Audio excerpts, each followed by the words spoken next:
Desde que se produjo la declaratoria de inconstitucionalidad por parte de la Corte Suprema de Justicia del contrato que regía la relación entre la empresa minera y el Estado, puede decirse que quedó un vacío en relación a una serie de obligaciones y tratándose justamente de una explotación minera que por su gran dimensión y por la forma tan particular que opera la explotación de un yacimiento de cobre en este caso, digamos que no es lo mismo cuando cierra una empresa que tiene que ver con contabilidad, con cualquier otro rubro distinto en el que una empresa puede operar, un banco, una... Y está con nosotros en esta ocasión el licenciado Juan Carlos Araúz, abogado, ha sido presidente del Colegio Nacional de Abogados también. Y vamos a hablar de un tema muy importante. Miren, viendo todo lo que está ocurriendo en el país, entre cosas buenas, malas, positivas, hemos entrado como me atrevería a decir, como un letargo desde hace poco más de 7 años, desde que empezó el COVID. Y el impacto económico de la pandemia es, por supuesto, fuerte, todavía sigue siendo evidente, pero aunado a eso, otros impactos como la pérdida del grado de inversión por una de las calificadoras, los cierres que hubo en Panamá en 2022 y 2023, y precisamente el cierre de la mina de cobre en Donoso, han dejado secuelas importantes en nuestra economía. Pero más allá de eso, el licenciado está acá para hablarnos de, muchas lagunas que existen en el tema legal.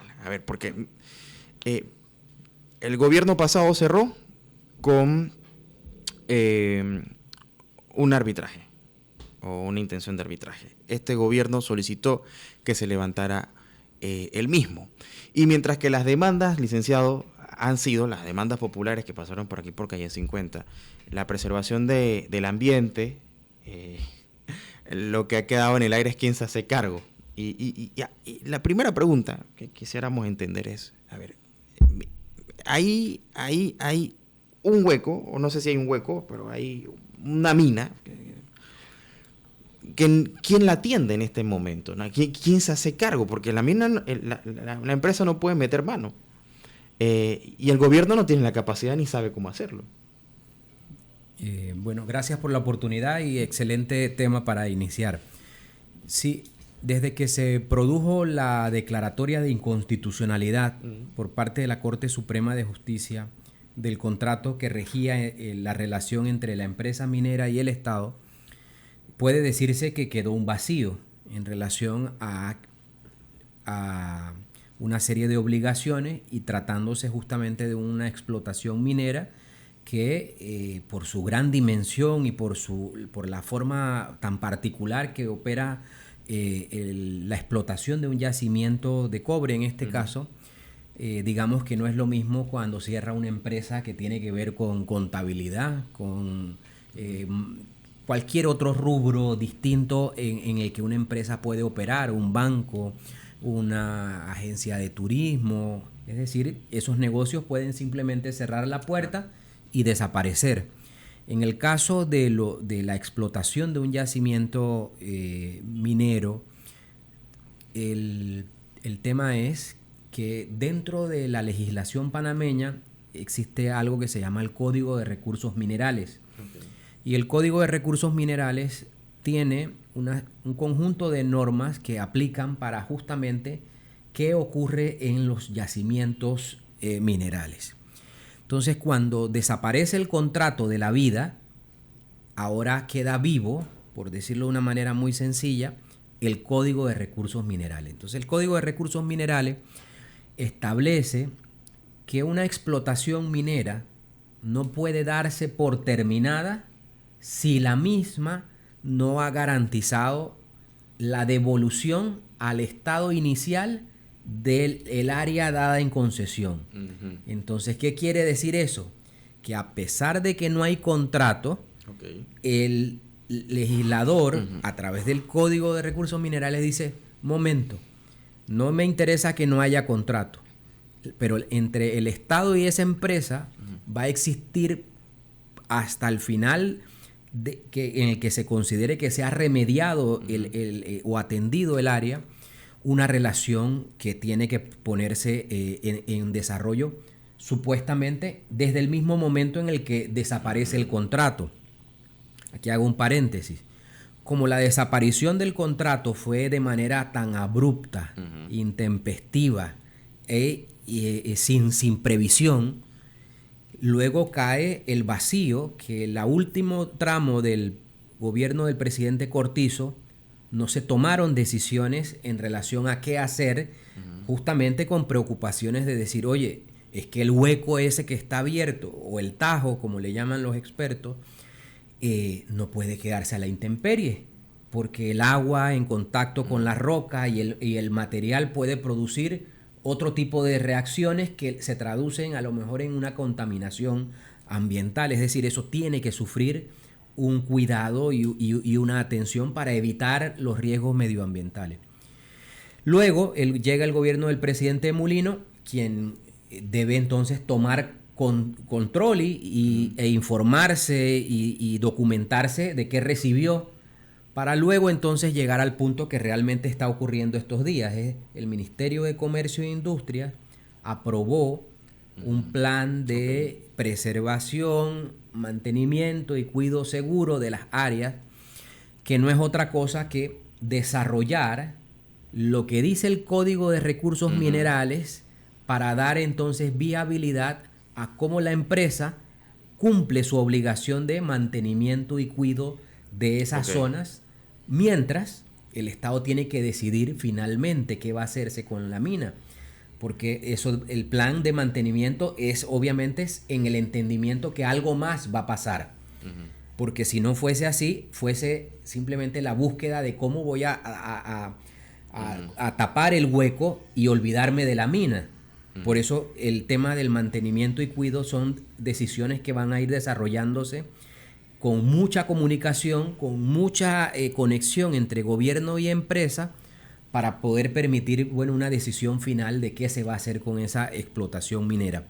Pero el punto central en este momento sería, el Código de Recursos Minerales tiene una obligación para la empresa que explotó. Es decir, no puedes abandonar la mina, no la puedes abandonar y debes preservar el área. Eso implica entonces una serie de medidas y acciones que se van a ejecutar a través de ese plan. Entonces, dentro del mundo del derecho, ese plan de preservación y gestión segura es como una norma dentro del derecho administrativo que le va a dar vida a la obligación que tiene la ley. Dicho esto, entonces el punto actual del Estado y de la sociedad es lo siguiente. La realidad es que no hay contrato. No hay autorización para volver a explotar el yacimiento. No hay ningún tipo de movilización comercial de actividad futura. Pero hay temas pendientes, como por ejemplo, cuando se dio la terminación del contrato, surgió un tema, que es que había almacenado un mineral que ya había sufrido un procesamiento y que le hacía falta la parte de comercializarlo. Claro. Es decir, parte de las decisiones del gobierno es permitir que eso se comercialice, pero en atención a qué, a que el propio Código de Recursos Minerales dice que el material extraído bajo la vigencia de un contrato de concesión le pertenece a la empresa concesionaria. Es decir, el Código de Recursos Minerales se entiende como el instrumento que llena los vacíos que se dejaron cuando el contrato desapareció. Y aclarado el tema de a quién le pertenece el concentrado de cobre, el gobierno debe facilitar esa comercialización como un paso normal dentro de una relación que tiene que mantenerse saludable, porque Estado y empresa están unidos hasta el final, en el que la decisión final se tenga que adoptar de cuánto tiempo más va a pasar hasta que se adopte la medida de volver a explotar, darlo en concesión, etcétera, etcétera, cualquier otra medida. Entonces, ese Código de Recursos Minerales al decir eso, zanja otro de los conflictos que socialmente estuvieron también gravitando en el ambiente, y eso sería como la situación actual de cómo el Código de Recursos Minerales llena dos vacíos: el de la obligación de la empresa para mantenimiento y cuido, y el tema de lo que quedó de arrastre, es decir, el material ya procesado, para permitir entonces que se pueda comercializar. Obviamente, el plan de preservación y gestión y mantenimiento y cuido y todas las palabras que se le puedan añadir, lo que determina es que ahora va a haber un personal idóneo en el área geográfica donde está la explotación minera. Más personas podrán ser contratadas para esas labores, es decir, eso tiene que tener una actividad que obviamente la venta de ese recurso va a permitir sufragar una operativa que en un momento determinado tampoco estaba prevista para asumirse. Claro. Porque el plan de cierre de una mina no es algo que normalmente ocurra a pocos años de inicio de la explotación del yacimiento. Y me imagino que estando a este punto no es tampoco tan común que se den los cierres de manera tan abrupta. Y en efecto, porque los expertos lo que indican es que una explotación minera, para iniciar su fase de cierre total, obviamente debe agotar el mineral que se encuentra en el yacimiento para poder luego tomar las otras medidas, porque no es que el cierre es abandonar el yacimiento, es decir, ya se hicieron los trabajos que permitió llegar hasta donde está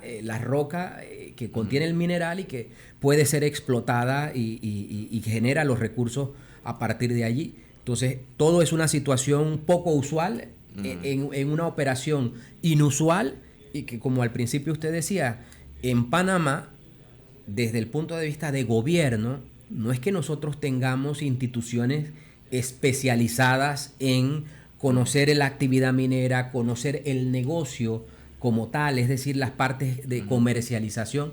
Y eso podría entonces situarnos en un contexto real y actual. Es decir, no hay contrato, punto. La Corte dijo que es inconstitucional, pero hay obligaciones entre Estado y empresa que tienen que tener un hilo conductor, y ese hilo conductor es el plan de preservación y mantenimiento.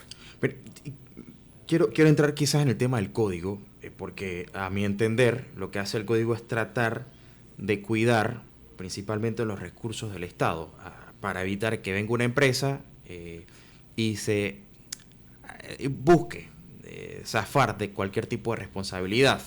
Entendería yo que lo que pretende el código es hacer que, indistintamente de cuál sea la empresa, si empezó algo, pues que lo termine, porque ese fue inicialmente la intención cuando se concesiona, ¿no? Sí, y justamente el Código de Recursos Minerales establece en el artículo 115 y 116, taxativamente lo dice así: no podrá darse por terminada la explotación minera si no se ha cumplido esto. Es decir, aunque no haya contrato hoy día, el código anticipa y dice, es que no, la relación entre Estado y empresa no ha terminado.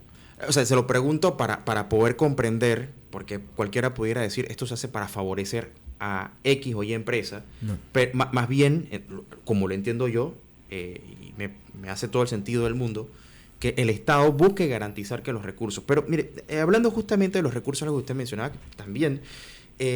cuando hay contrato, si hay contrato y se dio la explotación, el material estaba dentro de dicho contrato. Pero en ese caso, ¿qué sucede con las regalías? Lo que ocurre es lo siguiente: mientras estuvo vigente la ley, que luego fue declarada inconstitucional, se generaron efectos. Y esos efectos es que materializa compromisos recíprocos. Es decir, bajo la vigencia de ese contrato, estaban estipulados los compromisos que le correspondían a la empresa, y esos compromisos y obligaciones generan algún tipo de tributo a favor del Estado. Es decir, se debe... Son los debes que paga cualquier empresa que opere en Panamá. Efectivamente, pero no sobre el concentrado como tal, que el Estado pueda decir es que una parte es mía. No, eso se deriva en que la empresa reporta al Estado un funcionamiento, sus ganancias y el tema del impuesto, y se paga lo que tenga que pagar. Y esto no tiene nada que ver con que se haya declarado inconstitucional. Nada, porque lo que va a regular es que en un periodo determinado de vida de ese contrato se generó ingreso y se generó algún tipo de responsabilidad de la empresa con el Estado. Eso se cumplirá en atención a cómo ha sido la parte ya de la empresa de pagar sus tributos y demás. Pero eso no lo que quiero es separarlo de decir que el Estado es dueño de una parte del concentrado, porque no es cierto. Okay. O sea, lo que se garantiza. Digo, porque había un contrato que decía en ese momento, y digo, cualquier país debe ser responsable de cómo administra su justicia. Así es. Eso me imagino que también para garantizar la seguridad. Luego, en un país que depende mucho de la inversión extranjera, porque también se puede decir que si se violan los contratos, estamos también violando la seguridad jurídica del país. En efecto, o sea, y este conflicto justamente tiene un componente de mucho que ver con la reputación de Panamá como socio estratégico. Es decir, la forma en la que esto debe ser resuelto representa que la imagen del país puede ser mejorada en la comunidad internacional, porque no se puede perder de vista que esta explotación minera representa la mayor inversión de carácter privado en la historia de la República. Bueno, yo estuve viendo más temprano que dentro de los recursos que más demandados en el mundo actualmente es el cobre, o sea que no es una cuestión menor. Claro, es un producto, pero nos referimos al hecho de que Panamá como Estado no había recibido a un inversionista de tal magnitud como para que Panamá permita que sigan pasando los meses y sigan pasando los años sin ponerle un punto final, de zanjar lo que está como sin saber cómo se va a resolver, porque afecta a otros, la reputación de Panamá frente a otros, por supuesto, inversionistas en cualquier rubro. Es decir, esto afecta a la reputación de Panamá de tal manera que impide que nuevos inversionistas lleguen al país, porque no hay una señal de confianza, porque no se ha podido resolver finalmente qué se va a hacer con la explotación de esa mina. Mire, y eso que usted menciona de el tiempo, porque decía hace un momento que por ahora rige el código minero, que es lo que está manteniendo esa relación entre la empresa y el Estado para poder hacerse cargo de la mina, pero hay algo que contemple un periodo máximo donde se pueda hacer, digamos, o mantener esa relación sin un contrato. Eso es una. Y la otra pregunta tiene justamente que ver con si se puede hacer un nuevo contrato, entendiendo que se colocó también digamos, esto fue moratoria minera, correcto. La moratoria minera. Sí. Lo primero sería hablar sobre el propio fallo de inconstitucionalidad y sería preguntarse, ¿el fallo de inconstitucionalidad prohibió al Ejecutivo negociar un contrato? La respuesta es categórica y es no. Okay. Es decir, la Constitución faculta al Ejecutivo a negociar contratos y a celebrar negociaciones de todo tipo. Como esa facultad no ha sufrido ningún tipo de alteración, el Ejecutivo puede determinar una nueva relación en relación a la mina. Lo que debe ahora producirse es una decisión de que el Estado panameño encuentre cuál es su propuesta ideal. De decir, bueno, puedo obtener riqueza a partir del yacimiento de esta manera, tomando en cuenta lo siguiente: la empresa que originalmente tenía la concesión es la que tiene la infraestructura, maquinarias, y el Estado tendría la tierra. Claro. Es decir, sin máquinas no hay procesamiento. Y es mentira que el Estado panameño puede decir es que voy a invertir 10.000 millones de dólares en infraestructura, maquinaria, para probar suerte cómo me va a mí como en el negocio de minas. Aparte que entraría, me imagino que ya en otro proceso que tendría que indemnizar a la empresa y eso sería muy costoso. Pero veamos desde la propia eficacia del Estado. Claro. Es decir, el propio Estado, a través de su Ministerio de Obras Públicas, con el paso de los años, ¿qué fue? cortándose capacidades. Ya hoy día usted ve que ni siquiera rellenar un hueco en la calle es actividad estatal pura y dura, sino que tiene que ver con una empresa a la que se le ha concesionado, licitado, etcétera. Entonces, el Estado panameño no puede pretender convertirse en un Estado que tiene un negocio de minas cuando no hay la capacidad, experiencia técnica, solvencia y sobre todo la inversión para llegar al punto de poder procesar la roca como lo estaba haciendo el negocio que correspondía a la empresa minera. Entonces, dicho eso, ¿qué camino le toca al Estado? Encontrar una fórmula de equilibrio en el que solucione, obviamente, con el primer tenedor de la explotación minera. Y por eso, cuando hablaba del Código de Recursos Minerales, yo dije, a pesar de que no hayan contratos, hay obligaciones del Estado también. Es decir, vemos que la obligación de la empresa va a ser muy prolongada hasta que el Estado diga, estoy seguro que el yacimiento no genera un problema al medio ambiente. Se va a prolongar, no hay un cálculo exacto, porque mientras eso esté expuesto, el riesgo va a permanecer latente permanentemente. Lo que ahora se puede entonces como correlacionar es lo siguiente. El desarrollo minero, ¿cómo inicia desde el punto de vista de quien tenía la concesión al momento que se declaró la inconstitucionalidad? No podemos perder de vista que esta es la segunda declaratoria de inconstitucionalidad de un contrato, pero que la primera declaratoria de inconstitucionalidad del contrato, cuando estaba el gobierno del presidente Varela, a pesar de que ocurrió lo mismo, el presidente Varela es quien acompaña a la empresa minera, está presente el día del inicio de las operaciones de la molienda del cobre. 2019. Y a pesar de las circunstancias jurídicas, ¿qué estaba representando allí el presidente Varela? Es que hay una obligación, porque esos inversionistas no llegaron solos a enterrar el dinero en la montaña panameña. Esos inversionistas los trajo el Estado panameño. Es decir, hay una obligación que tiene que ser honrada de alguna manera, que es, en su momento, como lo entendió luego el presidente Cortizo, es celebrando un contrato. El presidente Cortizo lo que materializa en su momento es: debo celebrar un contrato para honrar la obligación inicial del Estado panameño, que es dar seguridad jurídica al inversionista. Devuelve y desaparece el contrato de la escena.